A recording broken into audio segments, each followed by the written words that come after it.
Donc, bonjour à tous. Merci beaucoup de vous être branchés à la conférence de ce midi de Dr. Mill.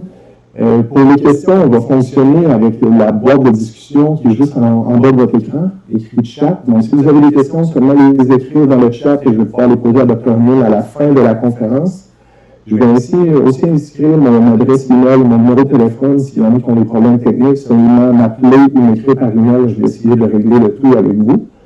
Et j'aimerais remercier Dr. Mill pour sa présence et son temps pour la présentation de ce midi. Je crois qu'il a beaucoup attendu à travers plusieurs intervenants de la province de Québec. Seulement une petite introduction pour Dr. Mill. Il a œuvré plusieurs années comme responsable de la clinique PEP en Ottawa et maintenant clinique privée L'Équilibre en Ottawa et aussi directeur DPC pour l'ANPQ. C'est simplement une petite introduction et je vous laisse la parole, Dr. Mill. Merci beaucoup. Alors, merci beaucoup, Olivier. C'est drôle, vous me remerciez. Moi aussi, je vous remercie pour l'opportunité. Je pense que certaines personnes me connaissent, puis je suis un gars assez passionné. Alors, vous me permettez de vivre ma passion. Et évidemment, je remercie l'intérêt de tous les participants. J'aimerais ça vous voir, mais je vous imagine là. Alors, je vais partager sans plus tarder ma présentation. Puis, je voulais aussi remercier évidemment Lundbeck Otsuka. Non seulement il me donne cette opportunité-là de présenter et de faire avancer les idées, parce que grâce aux présentations, on veut toujours mieux faire. Alors, ça encourage disons, la créativité ou le développement des outils. Mais c'est aussi grâce à leur subvention que je peux imprimer ces outils-ci, ok, et peut-être qu'on vous a donné. Sinon, il va y avoir, je vais discuter de la façon que vous pouvez les avoir. C'est des outils papier. On est rendu à la 4e version. Et c'est important que je dise déjà ces conflits d'intérêts-là parce que, en fait, il n'y en a pas beaucoup. C'est les outils, j'ai le contrôle total du contenu. Il n'y a personne qui me dit que la subvention va venir s'il y a un certain contenu. Alors voilà, alors je remercie beaucoup Lundbeck et Otsuka pour leur respect de tout ça. Alors sans plus tarder, je vais partager mon écran.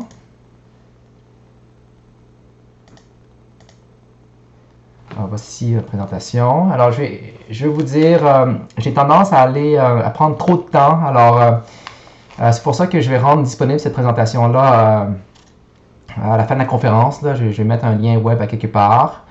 Je vais donner ça à Olivier probablement. Et il va y avoir 10 minutes pour les questions. Alors, pendant que vous voyez ça, vous voyez la présentation, peut-être les noter, les questions, et l'envoyer à Olivier. C'est lui qui va essayer de prendre en note des résumés puis me les envoyer, me les poser à la fin de la présentation. Je vais essayer de faire une introduction de 20 minutes. Okay? Je vais faire du mieux que je peux pour vous montrer un exemple live aussi des outils, surtout dans cette période-ci de pandémie puis de télé-intervention. Okay? Alors, je passe rapidement par là. C'est des slides que je dois présenter. Voilà. Conflit d'intérêts.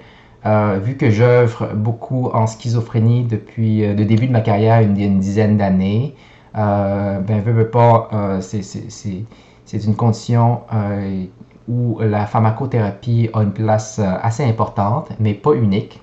Et vous allez voir, c'est pourquoi je vais parler des 5 P. Alors, j'ai clarifié ça dans 5 minutes. On n'est pas juste dans le P pharmacologie, pharmacothérapie, on est dans le P psychosocial et soins personnalisés. Okay? Voilà, et je vous ai clairement dit aussi que le contenu de mes sites web, de mes outils n'est pas influencé par un financement particulier de quelconque compagnie et que l'argent que je reçois est uniquement pour l'impression des outils, okay, des calendriers. Certains d'entre vous, vous connaissez l'outil papier. Alors, si vous ne l'avez pas, on va s'organiser pour vous en envoyer. Depuis 2 ans ou 3 ans, les outils se retrouvent aussi sur Internet. Et sur Internet, puisqu'il n'y a pas une limite de pages, il y en a beaucoup. Alors, je je réserve un peu de temps aujourd'hui pour vous dire qu'est-ce qui est disponible pour tout le monde et qu'est-ce qui est disponible aussi sur demande, parce que pas tous les outils que je crée sont là disponibles à tout le monde. Certaines personnes sont un peu mélangées par mes sites web. Je vous comprends. Moi-même, je me mélange des fois dans mes sites web. J'en ai beaucoup. Mais ça devrait être la dernière fois que vous êtes trop mélangés. Parce que j'ai tout rassemblé dans un seul endroit qui s'appelle Répit Psychose et qui veut dire recherche, enseignement et enseignement sur les pratiques innovantes dans le traitement de la psychose. Okay? Mais si vous œuvrez pas dans le contexte dans le traitement de la psychose, beaucoup d'outils sont utiles pour les soins biopsychosociaux. Alors vous allez voir l'intérêt là-dedans, j'espère. Okay? Alors, simplifier la chose, oui, j'ai eu des affiliations avec McGill, mais McGill avec le site web, je ne pouvais pas tout faire. Alors, en tout cas, j'ai migré les choses vers le site de l'Université d'Ottawa, puisque je suis professeur là-bas aussi. Et en fait, ce site-ci, c'est en fait un site de l'Université d'Ottawa, c'est juste caché, là. Mais le nom ne devrait pas changer, même si je change de serveur qui héberge mes outils. Alors, à ce moment-ci, je suis très content des services technologiques parce que dans le passé, les sites web ne marchaient pas, c'était pas tout intégré. Maintenant, vraiment, tout est intégré et ça rend les outils très accessibles. Alors, je ne vous dis pas les détails de tout ça, mais c'est très simplifié maintenant. Alors, oubliez les autres sites. Vous pouvez simplement aller là. Il y a un endroit où il faut entrer des codes. Là, j'ai mis COVID-19. Vous allez vous en rappeler. Il faut que ce soit en majuscule. Okay? Les objectifs, vous pouvez les lire. L'idée, je fais une petite introduction, parler du rationnel. Et l'idéal, c'est que je prends encore 15 minutes pour le faire au maximum. On va parler de l'outil PPV2, nécessairement en ligne, puisque je ne suis pas devant vous pour vous montrer l'outil papier. Mais si vous l'avez, vous pouvez le feuilleter, évidemment. En passant, ça va dans un sens comme ça. Hein? OK? Je ne sais pas si vous voyez bien. Et quand vous êtes rendu à l'autre côté, comme ça, ben, ça va dans l'autre sens. OK? Alors, dans le cas où vous utilisez l'outil pour faire du travail avec le patient, ça vous évite de toujours tourner l'outil. OK? Voilà. C'est ça le rationnel. Et démontrer l'utilisation. Voilà. Alors, je me suis aperçu que j'avais beaucoup de contenu dans mes présentations et que ça pouvait mélanger les gens. Alors, j'ai ajouté cette slide-ci qui vous dit qu'aujourd'hui, je vais vous parler évidemment du PPV2. Hein, c'est l'outil de psychoéducation sur la psychose. V2 voulant dire une autre façon de faire les choses, bien que l'outil est probablement rendu à sa 3e, 4e version. Là. Et le EPPV2 parce que c'est sur le site web. Alors, voilà. Les 5 P. Hein, vous avez vu dans le titre, il y avait 5 P. Pourquoi on parle d'outils puis on parle de P? C'est parce que l'outil fait la promotion des soins biopsychosociaux existentiels. C'est long, biopsychosocial existentiel. Mais ce sont des soins intégrés, personnalisés et que j'ai voulu donner un nom plus simple. Comme vous voyez, j'aime ça les noms courts. Là. Alors, les soins biopsychosociaux, c'est à la fois la pharmacothérapie avec des aspects pratiques aussi. Hein? Quand on parle de logement,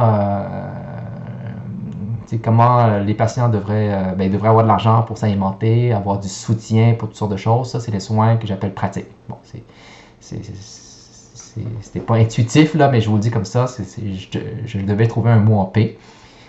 Et je pense que ça rejoint aussi les patients. Ils veulent des aides pratiques de vous. Il y a des soins psychologiques aussi. On peut appeler ça psychosociaux aussi, mais beaucoup d'éléments sociaux se retrouvent dans le P pratique. Et il y a nécessairement des aspects philosophiques et spirituels. Et ça, c'est quelque chose qui est un peu négligé, où dans la société, on dit que c'est des choses un peu accessoires. On l'offre seulement quand le P pharmacologique, pratique et psychologique est comblé. C'est pas vrai. Tout doit être intégré, à mon avis. Et on le sait très très très bien dans le contexte actuel du COVID. Il ne s'agit pas juste de donner des médicaments aux gens puis de dire il y a du soutien ici. Il y a beaucoup de lâcher prise puis d'acceptation. Alors ça c'est au niveau philosophique et spirituel et tout doit être mis ensemble. Et 5e P, bon, psychoéducation personnalisée, c'est le sujet d'aujourd'hui. Et vous savez très bien qu'avant de parler de P pratique, de P pharmacologique ou de P philosophique ou psychologique, il faut expliquer aux patients pourquoi on est là. Et c'est ça la psychoéducation. Pourquoi ils ont besoin de pharmacothérapie, pourquoi ils ont besoin de soutien, parce qu'ils ont trop de stress et tout le kit. Alors c'est la psychoéducation personnalisée. Et une troisième partie, qui est la téléintervention. Je pense que c'était quelque chose d'accessoire dans mes présentations il y a un an, avant un an. C'est quelque chose d'essentiel ces temps-ci. La téléintervention, la télémédecine, c'est quelque chose qui m'intéresse beaucoup, beaucoup, beaucoup. Bon, ça pourra faire l'objet d'une autre présentation. Je vous dis ça parce que j'ai ségrégué, j'ai séparé ma présentation en 3 parties. Une bonne partie va être sur le PPV2. Une petite partie sera sur les 5 P. Et la téléintervention, ben, je laisse les slides là. Si vous êtes intéressé, vous le regardez et vous me posez des questions. Puis on organise d'autres choses ensuite si vous voulez. OK? Alors, c'est un menu chinois, un menu vietnamien. La soupe wonton en premier. Peut-être que vous allez juste manger ça aujourd'hui. Le plat principal, ben, je pense que vous allez y goûter aussi ou vous allez le réserver pour tout à l'heure. Et le dessert vietnamien un peu spécial, moi j'adore ça, c'est un peu gluant, ça goûte le coco, c'est sucré, tellement bon. J'espère que vous allez aimer. Sinon, avec l'histoire de la pandémie, vous n'avez pas trop le choix. Je pense que la téléintervention est là pour rester et vous allez voir qu'il y a beaucoup, beaucoup, beaucoup d'avantages en termes d'accessibilité et de qualité de soins. Je pense qu'on peut donner les meilleurs soins même à travers la téléintervention. Alors, sans plus tarder, la soupe wonton, on va passer encore 5-6 minutes sur ça. Je vais essayer de faire du mieux que je peux. Okay? C'est des choses de base ici, alors je vais aller vite. Le rationnel, vous savez très bien que l'ingrédient principal du traitement, c'est l'alliance thérapeutique. Vous pouvez être l'intervenant le plus imminent au monde avec les meilleures connaissances et vous savez exactement quoi faire sur le plan théorique, mais si vous ne rentrez pas en relation avec le patient, et en passant, ça ne dépend pas juste de vous, ça dépend du patient, de sa condition. Hein. Si la personne est psychotique, c'est plus difficile. Si la personne est méfiante parce qu'elle a été traumatisée par d'autres intervenants ou par la santé, c'est difficile. Alors, l'alliance est médiée par différents sujets, différents aspects, facteurs, le contexte. Hein. Bon, je ne vais pas plus loin que ça. Les connaissances de la personne, si elle dit le psychiatre, c'est juste quelqu'un qui va donner des médicaments, mais la personne n'a pas trop envie de rencontrer quelqu'un qui va lui imposer de la médication à vie. Vous voyez comment il y a beaucoup de préconceptions qui n'aident pas à l'alliance. Alors, il faut démanteler ces croyances-là grâce justement à la psychoéducation, psychoéducation ou enseignement, éducation, peu importe, pour soulager tous ces éléments-ci qui font en sorte que l'alliance est au maximum. Okay? Alors, il y a des façons d'être aussi qui permettent d'avoir une bonne confiance. Hein? Si vous regardez la personne dans les yeux, comme je fais aujourd'hui maintenant, j'ai tendance à regarder en bas à cause de mon écran. Si vous êtes gentil, si vous êtes avenant, bien, si vous êtes explicite ou non au niveau de votre bienveillance à la personne va le sentir et ça va susciter de la confiance et évidemment améliorer l'alliance qui est indispensable.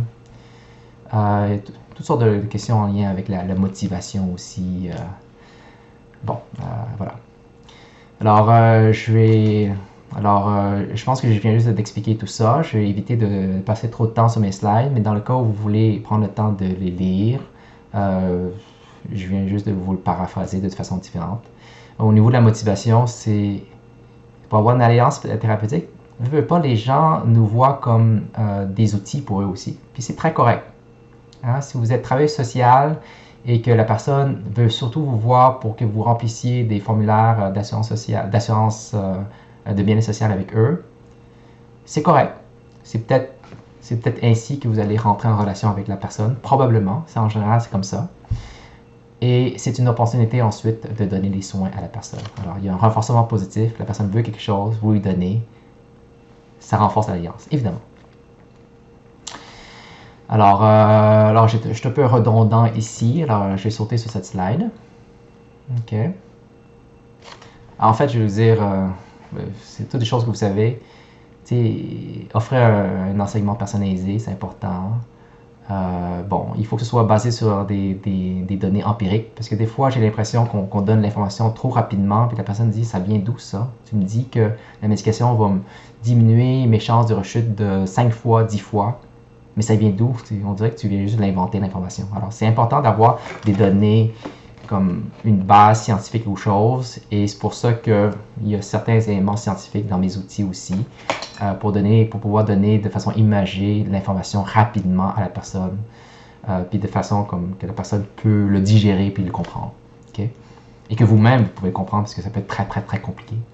Alors, administrer au bon moment, évidemment. Et c'est pour ça que l'outil est un calendrier de table que vous devriez laisser sur votre table, que vous pourrez sortir très rapidement pour l'utiliser au bon moment, à la bonne seconde, à la bonne minute. Parce que des fois, si vous dites au patient, ben, je vais t'en parler la prochaine fois, la personne va avoir oublié le contexte. Voilà. Alors, il faut que l'approche soit consistante, soutenue. Évidemment, surtout si vous vous occupez des patients paranoïaques qui vont tout questionner, qui va tout... qui va détruire votre crédibilité à la moindre petite erreur. Il faut essayer d'éviter de faire des erreurs ou d'être incongruent entre membres d'équipe ou avec vous-même.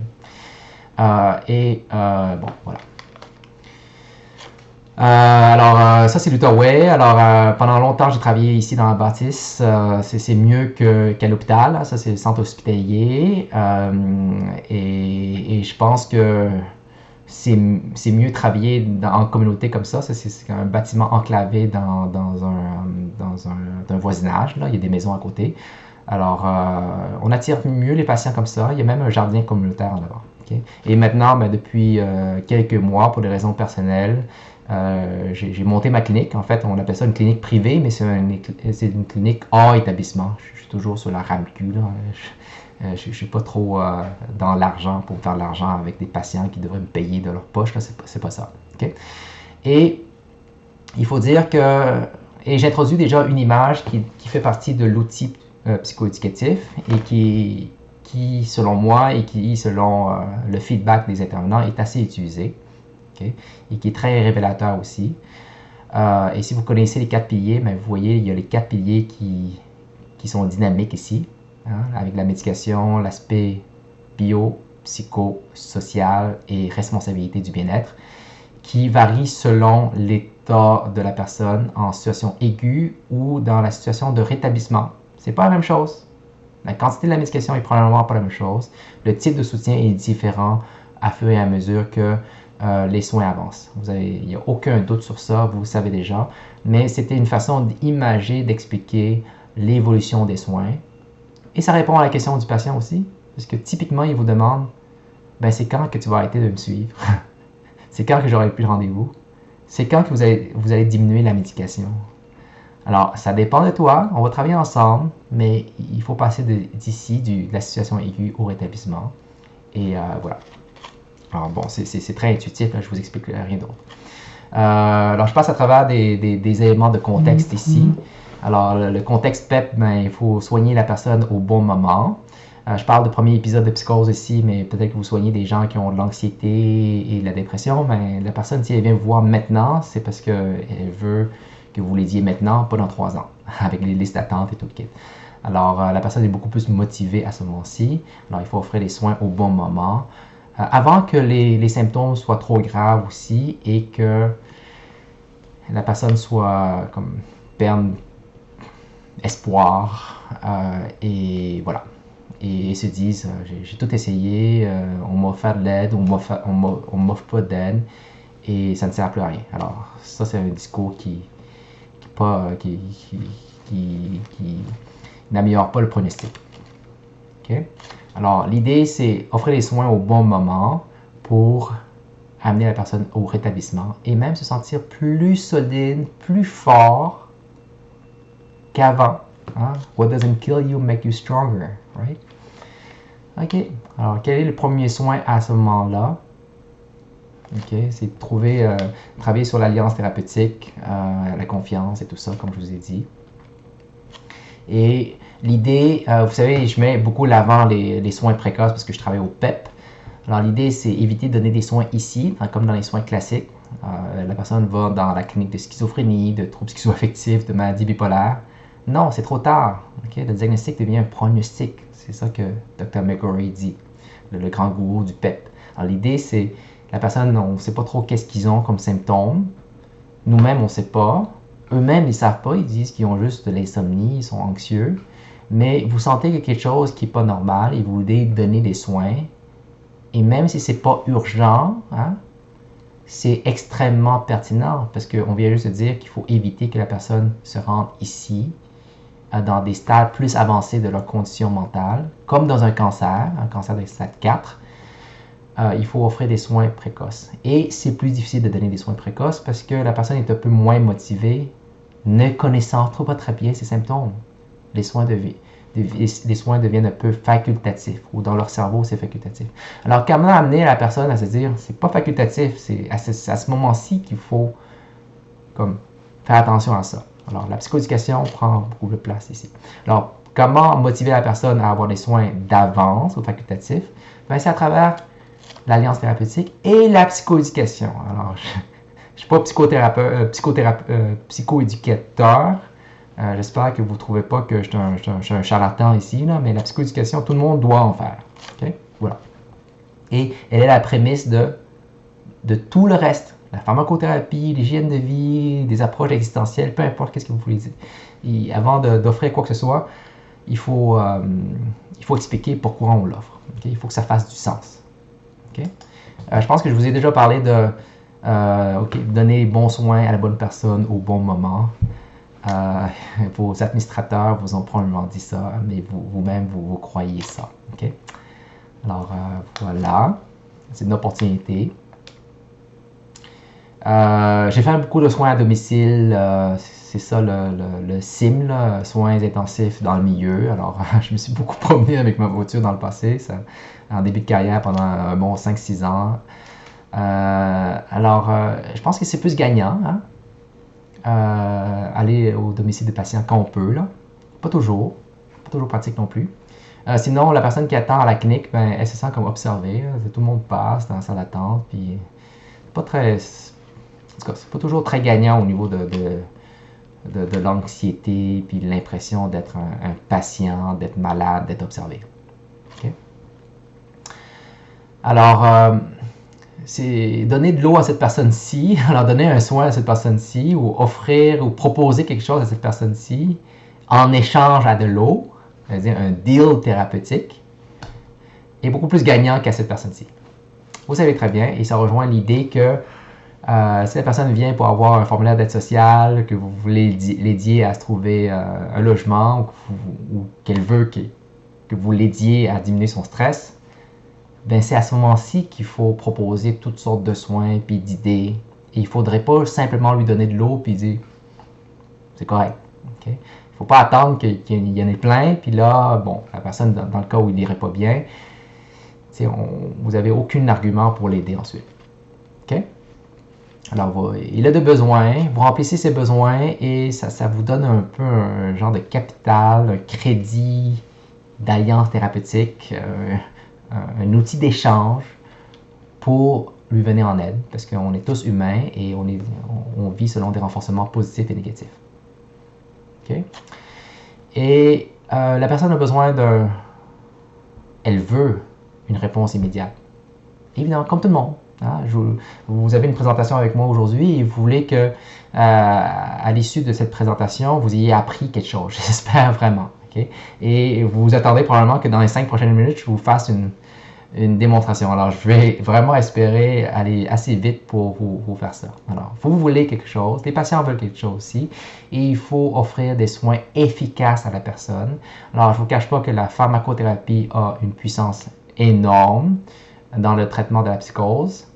Probablement beaucoup, beaucoup moins au niveau de traitement de la dépression, mais bon, aujourd'hui, je parle pas de ça. Et mon domaine de prédilection, c'est vraiment la psychose. Et il faut le dire, ben, je vous le dis à vous, vous savez, il faut le dire aux patients, puis il faut le comparer. Alors, les images aident ici pour se dire, vous savez quoi, la petite pilule, la petite aspirine pour vous éviter une crise cardiaque, là, pas très fort à comparer à l'effect size, l'impact, l'efficacité des médicaments pour réduire la rechute. Okay? En passant, je vous dis ça comme ça pour vous dire que dans l'outil, il y a cet aspect-là plus pharmacologique, mais peut-être que vous n'allez jamais utiliser cette image-là. Parce que la majorité des images dans l'outil, c'est en lien avec tous les autres P. Okay? Notamment, cette image-là, en passant, je l'utilise beaucoup. Mes patients ne s'en sortent pas sans que je leur propose ça à chaque fois. Ils connaissent par cœur. Et quand ils connaissent par cœur, vous êtes rassurés parce qu'ils savent qu'est-ce qu'ils peuvent faire par eux-mêmes pour leur mieux-être. Et ça, c'est important parce qu'on parle de pouvoir d'agir. On parle de empowerment. Empowerment, quand on donne les médicaments, ben, c'est plus le médecin qui le prescrit, donc c'est peut-être un peu moins empowering. C'est sûr, c'est la personne qui prend la pilule, donc ça lui donne un certain pouvoir, surtout si ça diminue ses symptômes. Mais ça, c'est toutes des choses beaucoup plus sexy que la pilule. Activation physique, le social, l'activation mentale, la créativité, l'activation occupationnelle, parce que des fois, c'est pas le travail, c'est juste faire quelque chose qui n'est pas productif et qui va faire du bien. Comme jouer à Tetris pour son mieux-être. Hein? Ça vous fait peut-être rire, mais il y a des études qui montrent que le Tetris, ça aide pour la santé mentale, des fois. Hein? Ça vous arrive de jouer à des jeux pour vous changer les idées? Oui, les patients aussi. Et il y a toutes les questions au-delà de l'activation, qui est tout nouveau des saines habitudes de vie. Bon, bien manger, dormir, pas consommer, ça va là. Et il faut aussi prendre des responsabilités pour son mieux-être. Hein, ça ne dépend pas seulement des intervenants. Voilà. Et évidemment, aborder les questions de rêve, projet de vie et tout le kit. Alors, je sépare les traitements, je parle souvent de ça, hein, de traitements pharmacologiques et de traitements non pharmacologiques. Qu'est-ce que toi, tu peux faire au quotidien? Bon, alors, je fais un peu la promotion de mes outils. Ils s'améliorent d'année en année, au moins je l'espère, pour intégrer le plus de choses possible.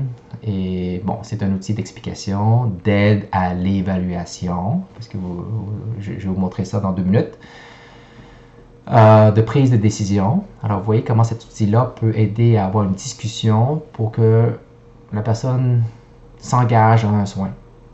Hein? Introduire les soins, c'est pas si pire, mais le maintien d'un soin, c'est difficile. Hein? Il y a beaucoup d'inobservance, non seulement à la médication, mais aux soins non pharmacologiques. À la coopération, à la relation, évidemment, c'est un outil qui permet la discussion. Alors, ça renforce l'alliance thérapeutique, à mon avis. Et un outil de transaction, comme je vous ai dit tout à l'heure, pour qui est des deals thérapeutiques. Okay?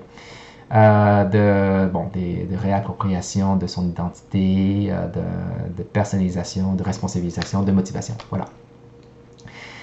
Les études montrent qu'on tourne les coins très ronds là, quand on parle de psychoéducation. Là. Je pense pas qu'on le fait très bien. Les études le montrent. Voilà. Donc, c'est fait de façon extrêmement hétérogène. Ça, c'est des images de mon outil PPV2. Alors, je vais passer à travers ça vraiment dans 2 minutes ou 1 minute même. Mais je vous le montre ça ici, parce que tout à l'heure, je vous ai dit que ça peut aider à... En fait, j'ai oublié le nom déjà, là. À l'évaluation. Alors ça, c'est pas hasard, c'est une de mes collègues qui me dit, elle avait ça à côté de... Le patient l'avait, là, et il a feuilleté pendant qu'il y avait l'entrevue, genre. Et il lui a dit, sais-tu quoi, docteur, j'ai ça aussi, je te l'ai pas dit. Alors, vous voyez comment ça peut aider à l'évaluation, à l'entrevue. Parce que le patient, quand vous lui demandez live, là, il y a comme 10 secondes pour répondre à une question super complexe. Comme, c'est quoi tes symptômes? Qu'est-ce qui te dérange? Que des idées est-ce qu'il y a des pensées qui s'introduisent, qui te dérangent, tout ça. Alors, vous voyez, à la fois c'est vague, à la fois c'est un peu stigmatisant parce que vous suggérez des symptômes au patient.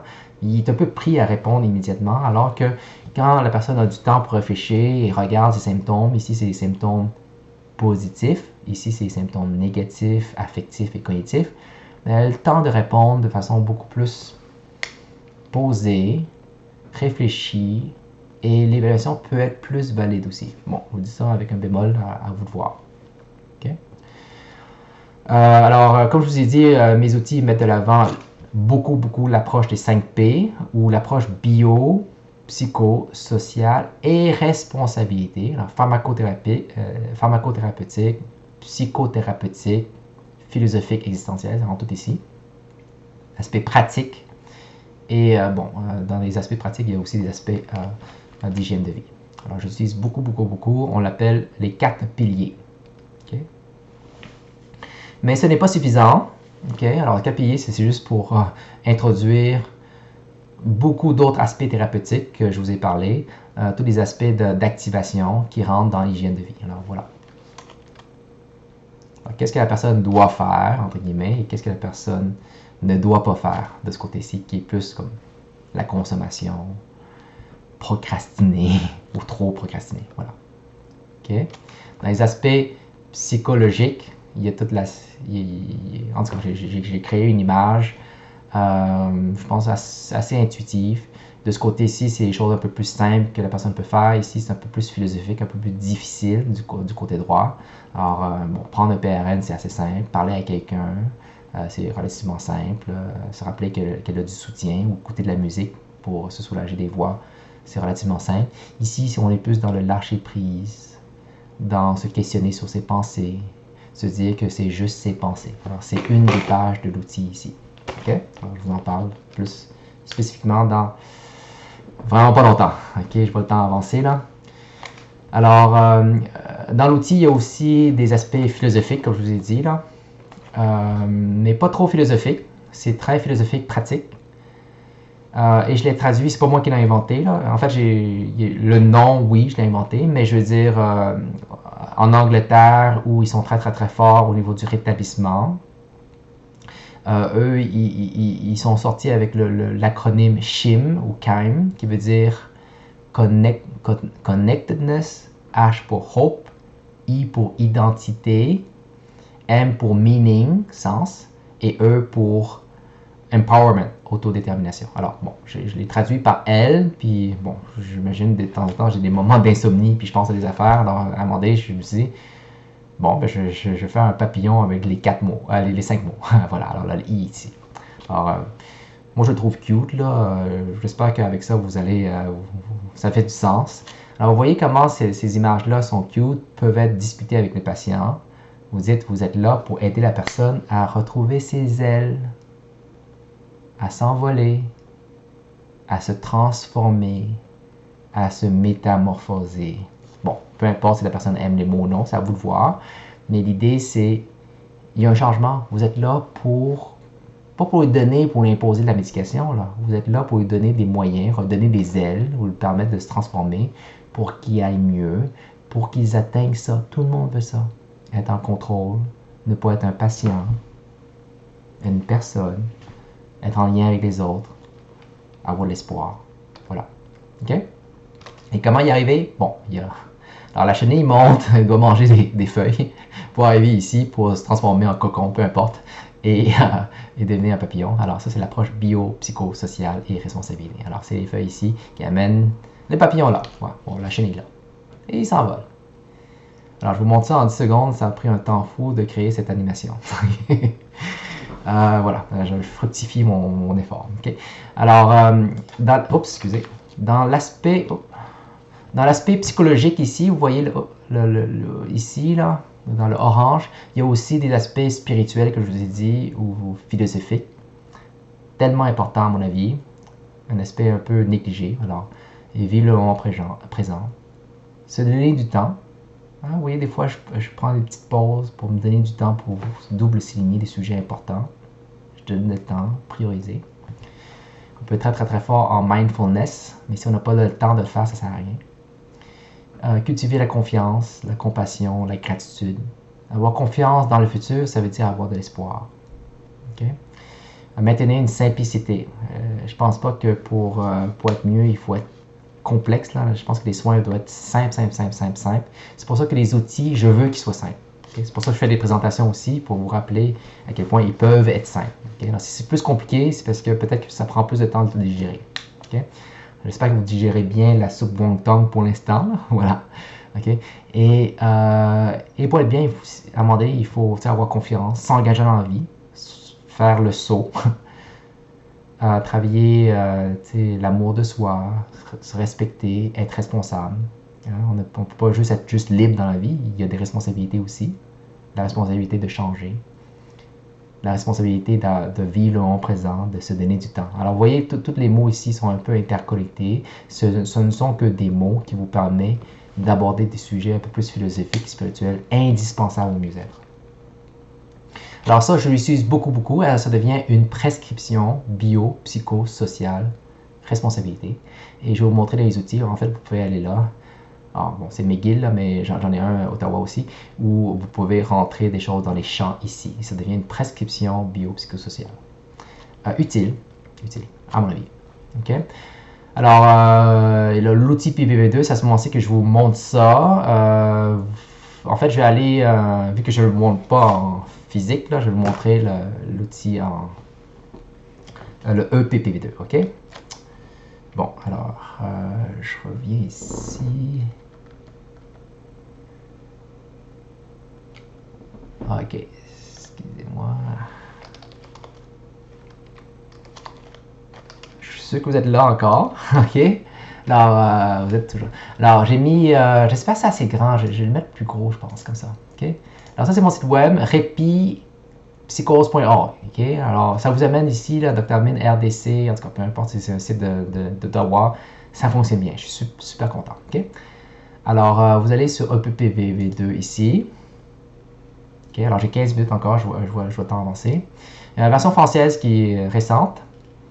Et la version anglaise est plus vieille, c'est la version antérieure. Alors, vous pouvez voir la différence là. OK.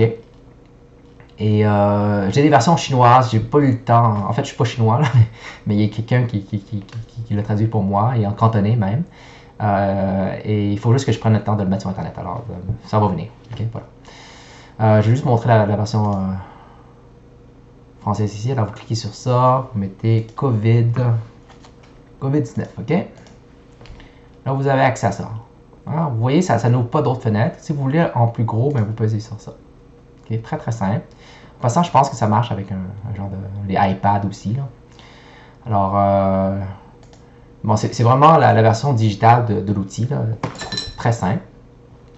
Et en passant, grâce à la version digitale, si vous voulez avoir accès à une image très rapidement et vous voulez éviter de feuilleter les images ici, ben vous cliquez sur l'image que vous voulez. Okay? Et je vous ai déjà donné un avant-goût de tout ça. C'est pour ça que ça va aller beaucoup plus vite et parce que je voulais vous faire goûter aussi c'est ça, mon porc au caramel là, vietnamien. Alors, juste une slide très très simple pour aborder le sujet de la psychose. Alors, vous voyez, c'est juste des idées ici. C'est juste pour qu'il y ait une discussion. Alors, bon, moi, sincèrement, je n'utilise pas cette slide-là, puisque, bon, ça a été abordé de plein de façons, mais je leur demande, c'est quoi pour toi la psychose? Alors, mais je pourrais utiliser ça, de façon un peu plus formelle. Alors, il y a un cerveau ici pour expliquer bon, les circuits neurobiologiques, les circuits de la dopamine ici. Alors, ça peut être utile de voir c'est à peu près où c'est un peu déréglé. Que le stress, c'est le modèle de vulnérabilité, stress et maladie. Bon, tout le monde connaît ça. Alors, ça peut être utile. Okay. Alors, montrer que, bon, c'est ça ici, c'est ton hypothèse. Ici, c'est peut-être plus notre hypothèse qu'il y a un dérèglement. Pas parce que tu vis pas de stress. Au contraire, tu vis du stress. Puis le stress fait en sorte qu'il y a ça. Puis ça fait en sorte que tu peux avoir différents symptômes qui sont décrits ici. Okay? Je ne vous lis pas les slides. C'est à vous de feuilleter l'outil. Vous avez accès à ça. Et vraiment, ce sont des termes que j'ai collectés à travers les années des patients pour rendre ça super simple, pour rejoindre les patients.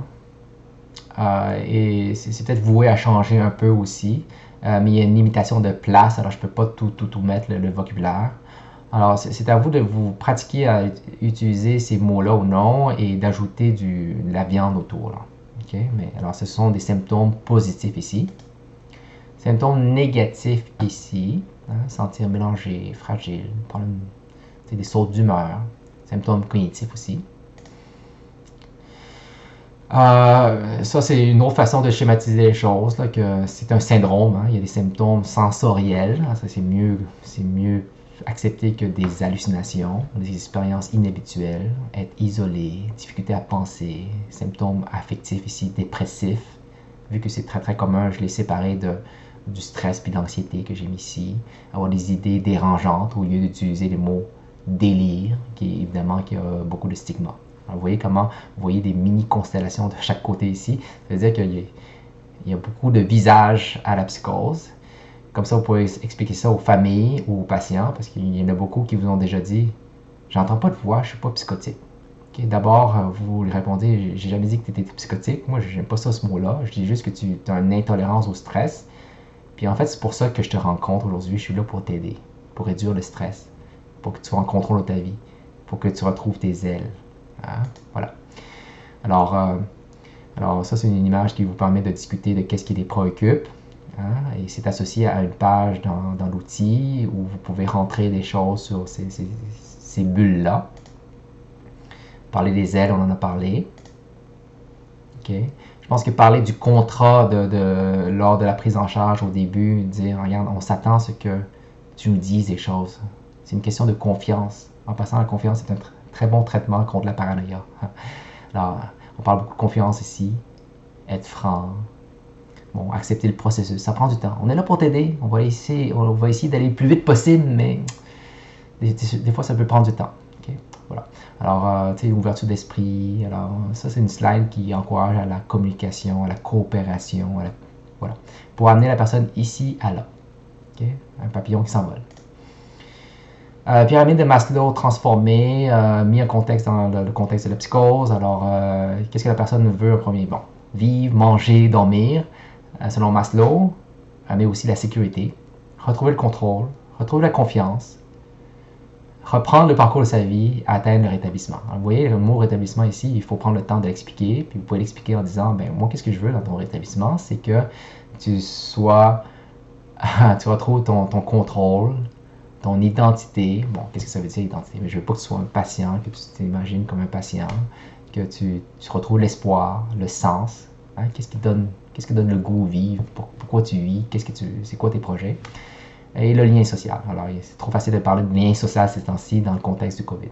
Okay? La personne est ici, vous ne le tirez pas dessus, vous êtes juste là à tenir la corde de rappel, ou je ne sais pas comment on appelle ça, pour le guider un peu. Hein? Mais la personne doit faire beaucoup de choses. Voilà. Alors, c'est imagé, il y a des gens qui l'attendent, qui sont là, on est là de t'appuyer, mais on fait le travail ensemble.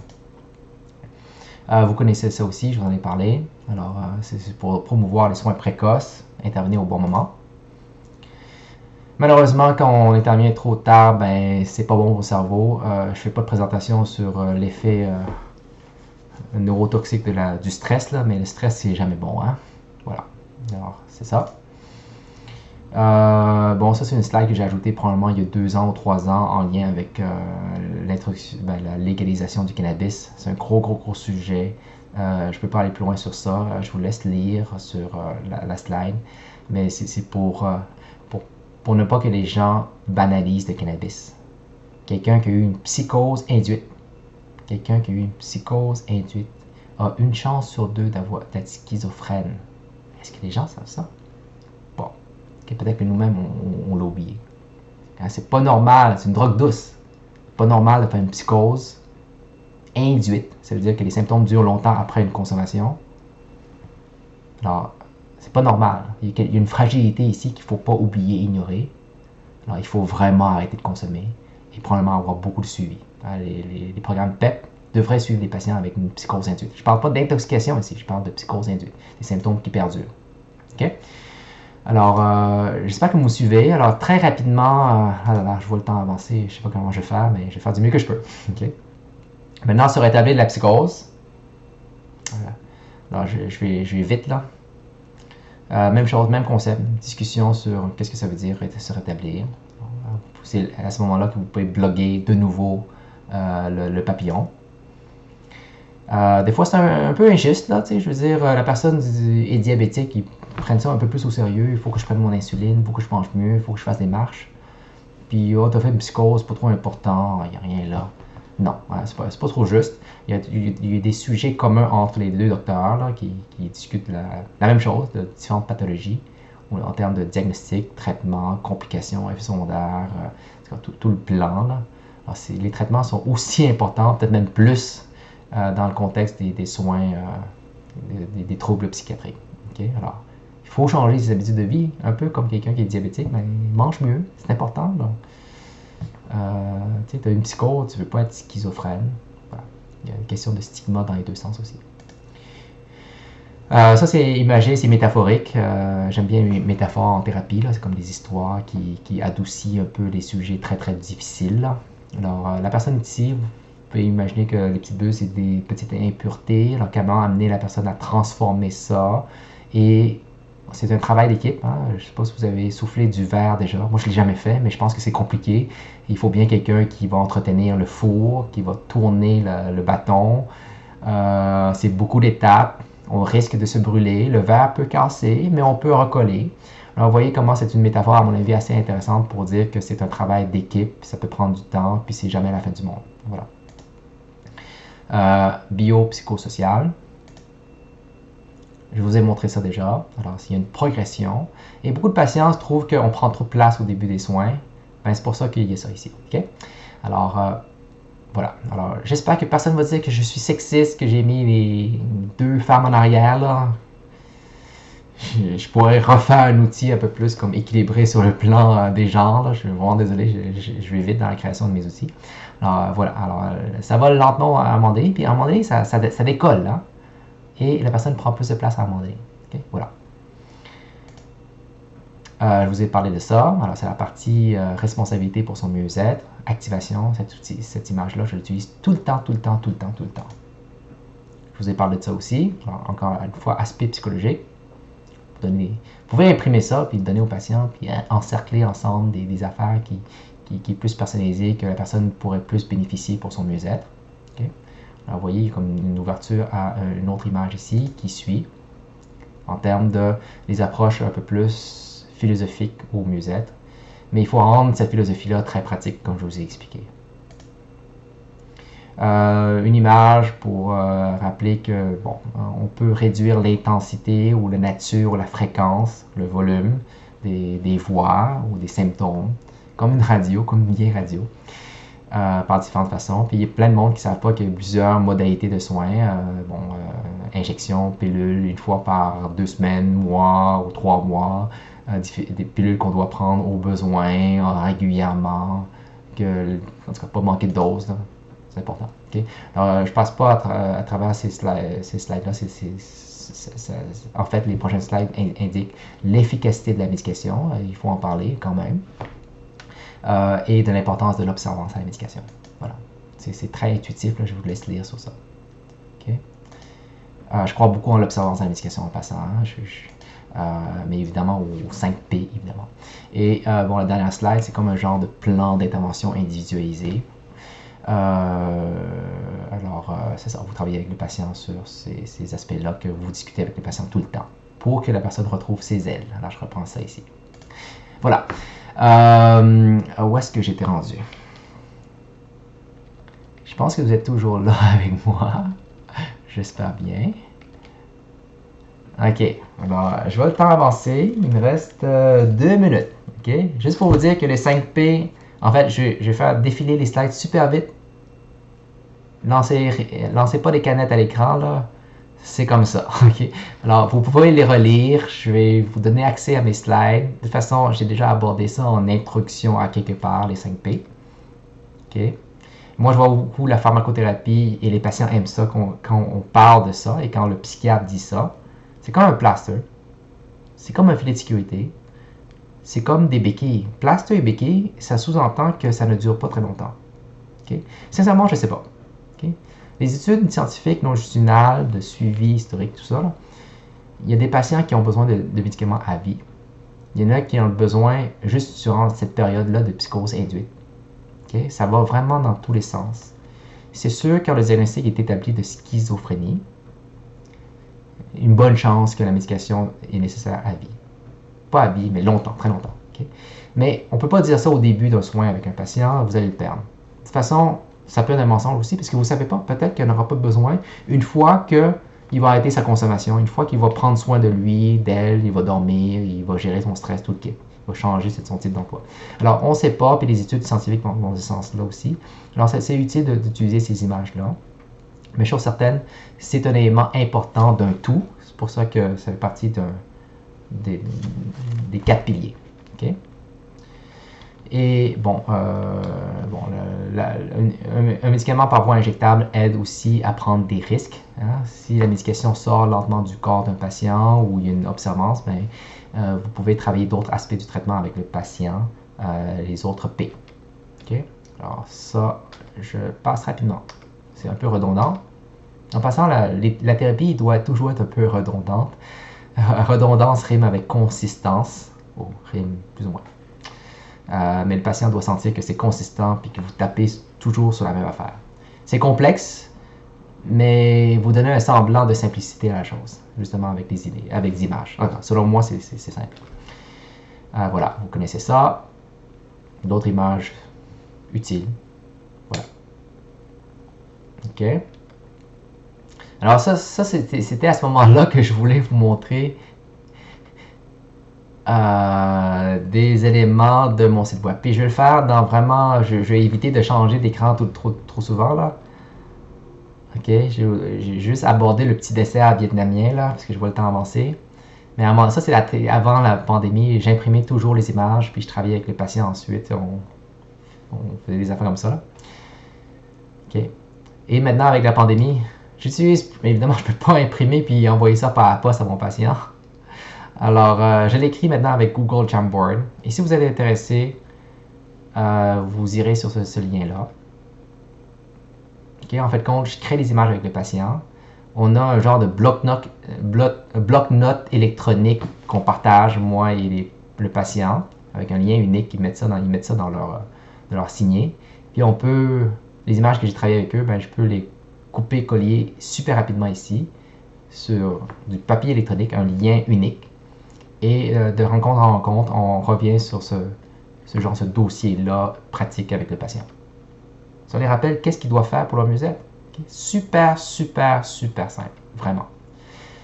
OK, voilà. Je ne peux pas aller trop loin. Si vous êtes intéressé, j'ai donné une présentation à l'AMPQ, l'Association des psychiatres. Vous pouvez aller là pour voir qu'est-ce que j'ai radoté là. Voilà. Alors, je réponds dans la conclusion. Je pense que ce moment-ci, je vais prendre des questions.